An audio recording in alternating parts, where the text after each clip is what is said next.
Good morning guys!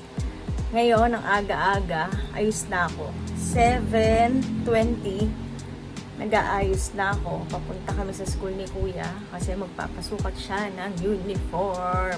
Saturday kasi schedule ng sukatan ng uniform niya. Ngayon, nagpa-plancha pa ako ng buhok kasi pag ako umalis nang hindi plancha ang buhok, buhaghag, mukha akong nasa bunukan. Kaya talaga nagpa-plancha ako bago umalis. O, dyan muna kayo. Tatapusin ko lang ang aking pagpa-plancha.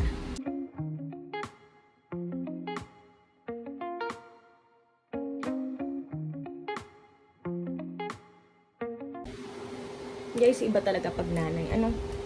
Kahit sabihin mo hindi mo kayang bumangon dahil masama pakaramdam mo, masakit ang katawan mo, tinatamad ka, babangon at babangon ka. Lalo na pag para sa mga anak mo. Iba talaga pag nanay na. Kasi ngayon talagang masama pakaramdam ko eh. Masakit ang katawan ko. Masakit ang frozen shoulder ko. Pati balakang ko. Pero dahil kailangan namin pumunta sa school ni Kuya, eto, nag-aasikaso na ako. Alam niyo ba guys, etong plancha ko. Gusto ko tong plancha kong to. Sa SM ko lang ito nabili. Ang ganda kasi sa lahat na naging plancha ko, pag sira na yung buhok ko, sa ilang buwan na nagpa-reband ako, kasi after reband, mga ilang buwan, bumabalik na sa buhaghag yung buhok ko. Pero etong planchang to, mabilis magpa-straight ng buhok. Tsaka hindi siya ganong dry tingnan. Minsan nga napagkakamalan ako na may oil sa buhok eh. Sa sobrang oily ng buhok ko. Ang ganda niya. Sa SM ko lang to nabili. Sa SM Dep Store. Chika na naman ako. Aga eh no. Tapusin ko lang to. Tapos magluluto na ako ng almusal namin. Guys, luto muna tayong almusal namin ni Kuya.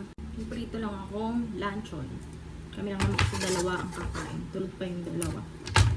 Yung dalawa naman kasi ay marunong na mag-asikaso ng pagkain nila pag wala ako. Kaya, yung pagkain lang namin ni Kuya ko na. Asikasuhin ko. Iprito ko lang to. Ito lang talaga wala. Wala kami itlog. Ubus na. Hindi ako nakabili dahil out of stock nung nag-grocery kami.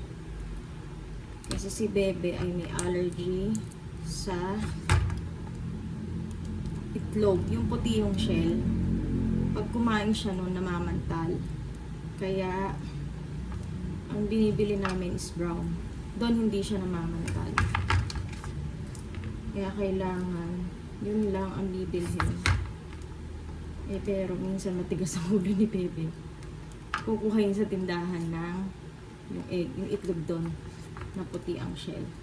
Maya sabihin sa akin, Mami, ouchie.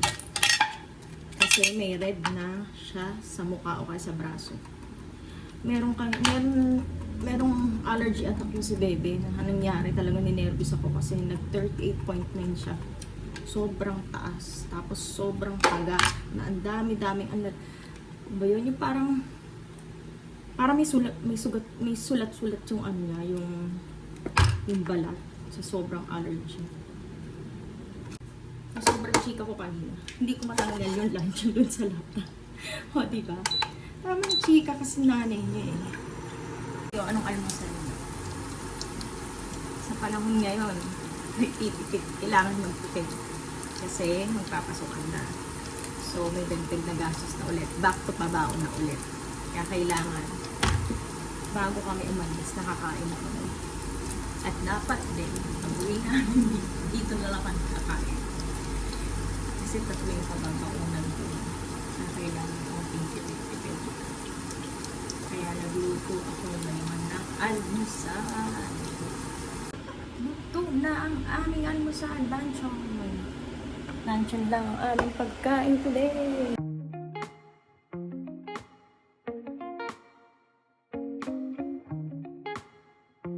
Ito kinakapit ko sa umaga. Dahil kung hindi ako nakaganito, sa lakas kong kumain, baka nang buhala na. Kasi ito, talagang sa umaga hindi na ako nakakain. Busog na ako nito pag ito lang. Pero, Pagdating ng hapon, pag marami akong nakain at uminom ako nito, maya-maya nasa CR na ako. Lalo na pag mamantika yung kinain ko. Sobra.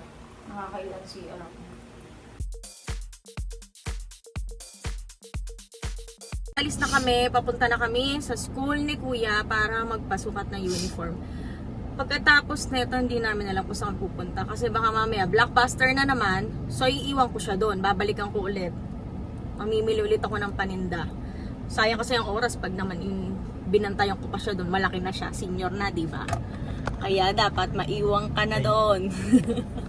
O, dyan muna kayo, babiyahe muna kami. School na kami ni Kuya.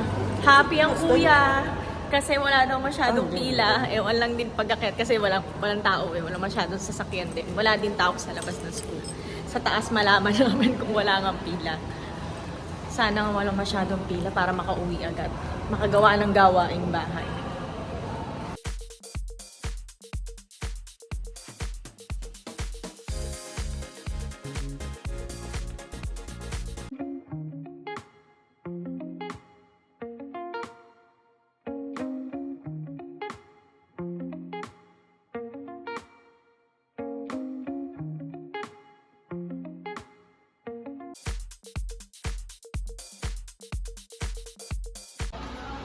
Diba? Buy 6, get 1. Lagi. Nanay. Sa... Ay, wala to. Dalawa.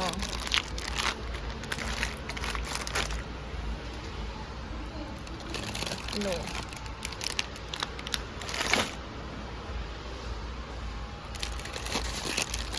Apat. Kitchen towel ka. Ito na. Mas mura-mura. Dalawa lang. Bayad na ako. Luluto ako ng ginisang mackerel na may miswa. Tapos lilinis ulit ng bahay. Tutulog. Guys, pauwi na kami ng bahay. Galing kami dito sa Robinson's Easy Mart. Bumili lang ako ng Fabcon, itlog, mackerel, paper towel, Delight, tsaka Gatorade na inumin namin ngayon ni Kuya. Tapos na yung mga kailangan lakarin sa school niya, nakapagpasukat na siya at meron na rin siya ng email address na sinasabi niyang hihingin namin. Natagalan lang talaga kami kasi galing kami sa bagong building ng school, tapos pinalipat kami doon sa lumang school, tapos iba-iba yung pupuntahan mong place, parang iba-iba yung pupuntahan mong station para sa resibo, para sa sukat. So talagang matagal. Hindi ko na iniwan si Kuya sa school kaya hindi ako nakapamili ng paninda. Baka mamaya or bukas na lang ako mamalengke kasi pagod na rin ako. Nakakapagod yung sobrang nagpapawis. Kaya pag uwi, luluto lang ng ulam. Ang ulam namin ay ginisang mackerel. Luluto lang tapos siguro pahinga. Pag sinipag mamaya mamalengke pero pag hindi, tutulog na lang ako. O, sige guys, dami ko na naman sinabi. Bahay na kami guys. Parang uulan. Ang lakas ng kulog. Pero napakainit. Ang banas-banas. Pinagpapawisan na nga ako. Tagaktak na yung fats ko. Mamamayat na ako. Just lang. Ngayon, magluluto ako ng ginisang mackerel. Tada! Dalawang mackerel. Lalagyan ko ng papaya tsaka miswa. Yun ang lunch namin. Actually, late lunch na eh. 1 o'clock na eh. Pero kailangan pa rin kumain ng mga bata, syempre, diba? O siya, dyan muna kayo, magluluto muna ako.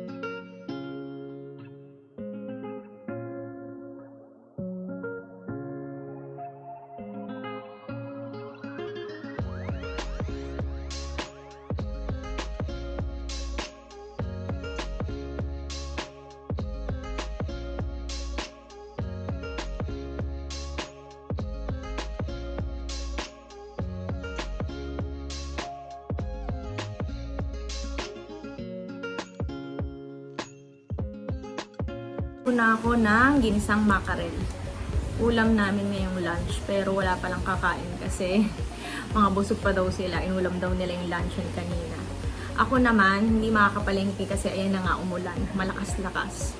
Madilim din.